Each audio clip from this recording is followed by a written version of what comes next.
Parliament Hill. Good morning to you, sir. Good morning. And tell us, how was the walk? Well, it was very, very interesting, but a little dangerous. I won't recommend it to anybody else. The traffic is terrific. I used to drive on that road about 50, 60 years ago, and it was easy to walk on it, but this time it wasn't. Yeah, I can imagine cars are whipping by there. Yes. How long did it take you? It takes about, what, an hour and a half or so to drive Montreal to Ottawa? How about walking it? It took us 10 days. But not alone we were walking. We were visiting schools on the way. We visited about 12 schools. I talked to over 3,000 children. Fantastic, I tell you.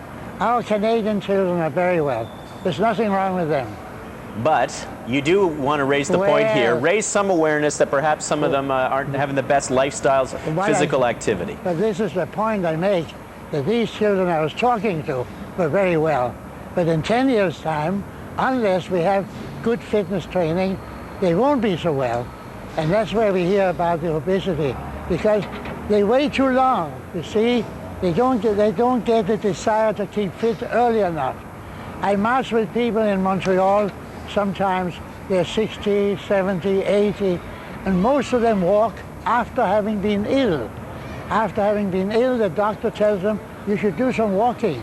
But why not do it before? Long time before. That's what I'm advocating. What are you seeing as some of the problems when you see the kids and their lifestyle? What are you seeing as some of the problems that are keeping them unfit, if I can say it that way? Well, you see, I'm in touch with the governments all over the world, but especially in Canada, and our Canadian provincial ministers of health. They tell me we give the schools enough time for physical fitness. But then when I talk to the principals, they say that's okay, but we have to meet certain standards in mathematics and science and languages, and when we need the time for it, we cut fitness out. Now that isn't fair. And you see, Plato, 2,600 years ago, he said the right thing. The mind and body are like a team of horses hitched to the same pole. If you neglect one, you neglect the other. That's simple truth, isn't it? Well, I want to ask you about your secret to success. How is it at 96 years old you're still walking great distances? How do you do it, Jan? Well, I've tried to keep fit all my life. I come from Denmark. In Denmark we have a wonderful system for physical education.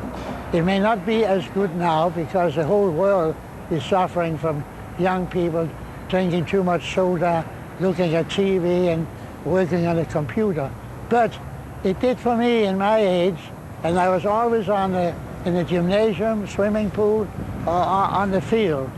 And I even got so far that I played professional soccer for Olympique de Marseille in 1926 and 27, and we won the Coupe de France for 2 years.